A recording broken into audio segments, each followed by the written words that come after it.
Mr. Bill O'Reilly. Present. So, Bill, I'm here. The number one story in your mind this week is? Killing the SS, a huge success. Okay, the number two story in your mind. The biggest story in the country is if the President of the United States can psychologically and emotionally survive the daily attacks on him. And you won't hear that anywhere else but here in the no-spin zone. Because, if you step back away from the hysteria and you look at Donald Trump, he's a human being. You might not like him, you might think he's not capable of being president, whatever. But any human being put under the barrage of hatred directed toward him and having to defend himself every hour on the hour from whatever charge, the charge du jour, got to take a psychological toll on him. And that is the story, the big story about all of this. Okay, so let's take this apart just a bit. First of all, Michael Cohen. Michael Cohen, Donald Trump said, low-level guy. Nobody believes that. Was he a low-level guy? Let me tell you about Michael Cohen, all right? I've never met the man. At one point in the campaign, I was talking to Trump on the phone, and I was trying to get him on the Factor that night, and he said, well, I can't do it, but take Michael Cohen, my attorney. And I said, why would I do that? I'm not going to put him on the air. He's just going to tell me what you want him to say. I mean, why don't I just put a puppet on there? Okay? A real puppet. Okay? And that was the end of that conversation. So Cohen was basically what they call a fixer. And when Trump had an annoyance, which was what these women were to him, an annoyance, Cohen would deal with it. So I don't know any more than that. I don't know what Trump said to Cohen. No one does. But Cohen's charge, working for Donald Trump, was to fix things, fix annoyances, and that's what he did. Okay. The problem has come in now with the National Enquirer, that the National Enquirer has changed their story, and now they're saying, okay, we did take direction from Donald Trump to pay this one person off. That's a felony. Cohen, do we have the audio of Michael Cohen on Good Morning America today when they asked him, why should we believe you now? Listen. So what do you say to people? And, there are a lot of people who would be watching who are going to be thinking, but wait a second, he lied for so long. Why should we believe him now? What's the answer to that? What do you mean lied? Lied about what? At the Trump Organization, it's a microcosm of even just the New York real estate market. What did we lie about? It's New York real estate. Yes, it's the greatest product ever created. Is that a lie? Well, but you pleaded guilty to lying to Congress. Yes. So why should we believe you now? Because the special counsel stated emphatically that the information that I gave to them was credible and helpful. There's a substantial amount of information that they possess that corroborates the fact that I am telling the truth. So you're done with the lying? I am done with the lying. I am done being loyal to President Trump. And my first loyalty belongs to my wife, my daughter, my son, and this country. Take that apart for me, Bill. I don't take Michael Cohen seriously, number one. So your listeners, so people who listen to us every Friday, please take that into account. I'm not like any of the commentators on cable news or George Stephanopoulos.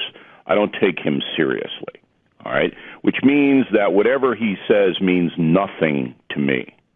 Nothing. Hang on just a second.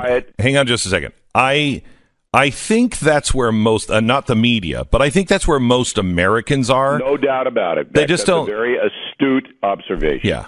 Okay? So whatever he says means nothing to me as an American. Mm-hmm. Okay? That's number one.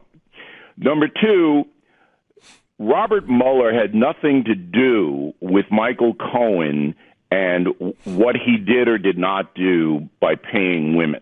He referred that case out to the DA, to the federal attorney, U.S. attorney in Manhattan. Mm-hmm. Why did Mueller do this? For two reasons. Number one, that had nothing to do with Russian collusion. Mm-hmm. Okay?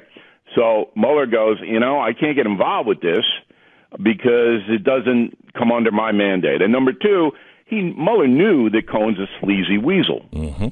I'm not, I'm sorry, but he is. All right, and he didn't want to be associated with a sleazy weasel. He also knew that the careerists in the attorney's office, U.S. Attorney's Office in Manhattan, would be more than happy to take this guy apart, which they did. They got into his taxi cab business. They got into his dodging of taxes. And then there came a point where they just said, look, Michael, just tell us what we want to know, and then we'll try to get you a light deal. And Cohen did. Okay, so Cohen. Right. Okay, hang on just a second. So I agree with that analysis. I think I would add it would be irresponsible of anyone in the justice system if they did find a crime that they didn't pass it on for further investigation to the appropriate people. Maybe, but look, you're giving Mueller too much credit in the sense that nobody would pursue this kind of a thing. This is what they call brand protection. Mm-hmm. Brand protection. Trump is a brand, okay? So he's now running for president, and he doesn't want his brand attacked any more than it's already been. So these women try to get money from him, okay? So he says to his personal fixer, take care of it. Take care of it. And the fixer does. Right. And then, of course, the women come back for more money. But it's not a problem with Cohen. What it is a problem with, American media, the Inquirer. Because look, I don't know what happened in the Inquirer. Again, I mean, none of us are privy to that. But this is the way business is done at that level. See, I'm waiting for the New York Times to investigate itself because they've had beaucoup private settlements in that newspaper, and so is every major corporation in the country. Mm-hmm. So I'm waiting for that. But the National Enquirer is basically in business to scandalize people. That's what they do. All right, so Trump has a relationship with the publisher. Packer, I think his name is, right? Okay. Pecker, so, yeah, Packer calls him and says, hey, I got this woman and she wants to talk all about your affair, and what should I do? And Trump says, well, can you make her go away? And Packer says, yeah, I can do whatever I do. So they give her money, and she tells the story, and they don't print it. That happens all the time. Right. There's some critical things that you've left out, but we don't know if they're true or not, so I'm not going to nitpick on this. I want to get back to there's no reason to believe the National Enquirer. There's no reason to believe Cohen. But I do believe the National Enquirer in this instance. I think that happened. Okay? But what I'm trying to tell you is from my point of view, I'm not a lawyer, but I've certainly had many lawyers on BillO'Reilly.com. Smart. And very few of them see any crime at all. This is business as usual, protection of a brand, a civil settlement. All right? And now they're trying to link it into the campaign finance, but it's a stretch, as we saw in the John Edwards case. It's a stretch. Right. Now, they can do it. What is it, the indict the ham sandwich line? Okay, they can do it, but do Americans feel that this was some kind of heinous, well-thought-out plot to subvert American election law? So here's the thing. In the 1970s, the Republicans eventually joined the Democrats and said, we can't have this going on in the White House. So we need to make sure that we have somebody telling us the truth. And they didn't come to the table voluntarily, but they were eventually dragged to that table. Who are you talking about now? Hang on. Nixon, okay? Okay. And impeachment. Then we had Clinton. And so the people that were against Nixon and said we have to know if the president is telling the truth, and the president he can't perjure himself, he can't lie. All of a sudden, they were fine with Clinton. Sure, because right. It's hypocrisy all day long. Correct. But you just raised a point and this, you're going to be amazed by my brilliance right now. Are you ready? Everybody ready? Oh, yeah. Okay. In Watergate, there was a crime. Somebody broke in, somebody took stuff, and they found them. In Clinton, there was a incident involving an intern inside the White House. No question it happened. Perjury. Here, okay, nobody knows what it is, this campaign finance thing. Nobody knows what this is. Was there a secret payoff? What? Nobody knows. Right. There's no solid crime evidence. It's theoretical. Right. Correct. But if there is overwhelming evidence, as Cohen says, that might mean a blue dress of sorts, but I don't know what the crime is at that point. You have to have a tape recording where Trump would walk into Cohen and say, hey, correct. I want you to violate campaign finance laws and pay these babes off because I want to run for president and win. Thanks. Let me know how it works out. And good. Then he leaves. All right. So we're going to get to the the ramifications, all of this, and some of the other stories of the day with Bill O'Reilly.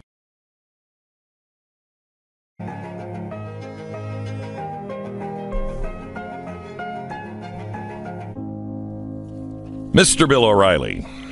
I'm back. Let's take a look at. You want to talk about the Person of the Year? That's your article. The Absolutely. Person of the Year. Okay, so Time Magazine, which is on the ropes and really not a factor in this country anymore, which is stunning when you understand the history of that magazine, they select journalists at risk for their Persons of the Year, okay? Mm-hmm. But if you really deeply look into what they were doing, they were basically trying to humiliate Trump for saying fake news all over the place. Mm-hmm. Yes, they put Khashoggi up and they put the 5 Maryland journalists who were slaughtered by a psycho up, and that's good. I have no beef with that. But the overall arch of the article was Trump is a villain, we hate him, and the usual. Okay. So the no spin Person of the Year is a person who helped this country. All right? So everybody should know my criteria, and that is Senator Lindsey Graham from South Carolina. Now, the reason I selected Senator Graham was twofold. Number one, he single-handedly saved Brett Kavanaugh and his family from destruction, and they should not have been destroyed. So just on that basis alone, he saved 4 human beings from destruction. And then he saved every single American citizen from losing a fundamental right, and that is you are innocent until proven guilty, due process. Now, what Senator Graham did involved courage, articulation, and risk, and that's why he is the no-spin Person of the Year. I can't even believe that I actually agree with that. It's not. It's like Lindsey Graham of all people. I never would have thought I said anything positive about him. I'm not a huge fan, but what he did you agree, Stu, right? Because the overwhelming logic of my argument is impossible to refute. So you're taking credit for Lindsey Graham's achievements. That's what I would expect. I'm taking credit. Here's what I'm taking credit for, Stu. You ready? Yes. The one moment this year of lucidity in your life is compliment of me. I will say, though, I have not always had faith in Lindsey Graham. And the fact that he was the one who was brave enough to stand up and say, hey, yeah, we don't convict people without any evidence. That's not what the society is supposed to be about. He deserves a lot of credit for that. He deserves to be the no-spin man of the year, and he is, but you'll never see that anywhere else. because this is a country that now does not value honesty and courage. And here does not value it. This is a good example of outrage used the correct way. He was outraged about something real. He was outraged about something that mattered. It was genuine outrage. People were feeling exactly the same way. He handled himself entirely appropriately at the time. He stated it eloquently, and then he was done. Not all people. He was viciously attacked for doing that. Yeah, well, that's by both the Democrats on the Judiciary Committee and the media. So that required courage. I wrote a long column, not long, but I wrote a column on this for BillO'Reilly.com, which posted now. And basically I made the point is that, there aren't many courageous people anymore in the public eye. They're just not.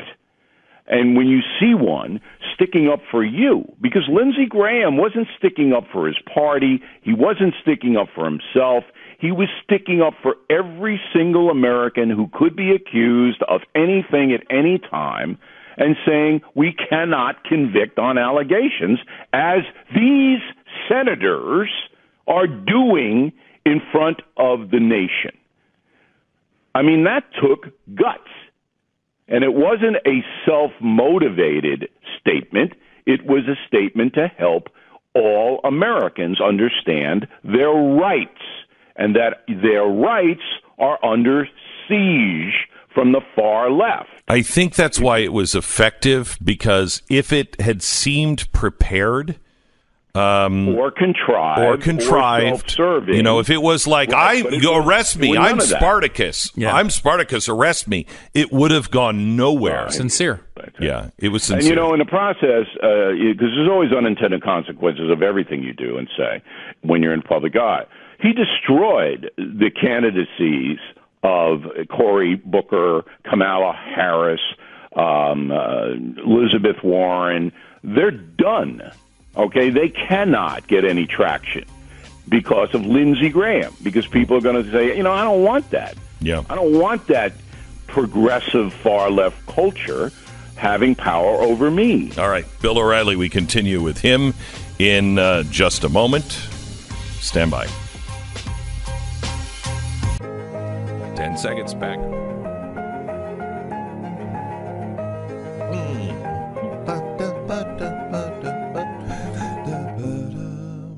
Okay, let me tell you about our update on the border. Beep, beep, beep, beep, beep. Name, Alfonso Guerrero. Love Alfonso. Huge Alfonso fan. Oh, myself. My gosh. Yes. So he walked into the U.S. consulate in Tijuana, Mexico, and he said, I have a list of demands from the caravan. Now, I always like to hear, the people who are like, help me, please. When they come up, help me, please. I've got a list of demands. And it always kind of works for me, softens my heart just a little bit. So he's got a list. The caravan is demanding, if they're not granted immediate asylum, they want the following. 1, $50,000 in cash for every caravan member.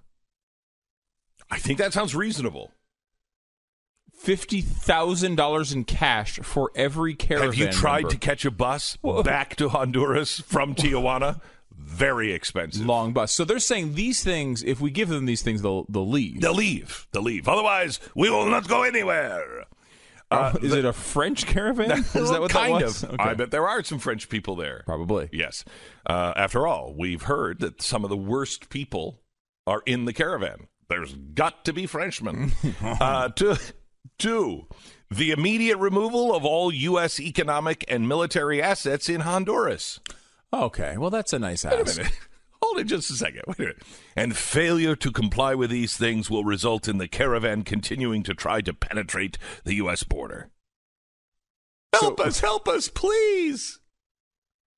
Let me give you a list of some Marxist things. So they want 50 G's each, and they want us to remove all economic and military assets. Now, if their goal was too much military power for the United States in dealing with their country, why would they want to come to the country in the first place? Yeah. Let me ask you this. If they were like, hey, we're really, really poor and it's really bad in Honduras, why would you say, stop sending us money? It's almost as if there's another motivation here. Could be.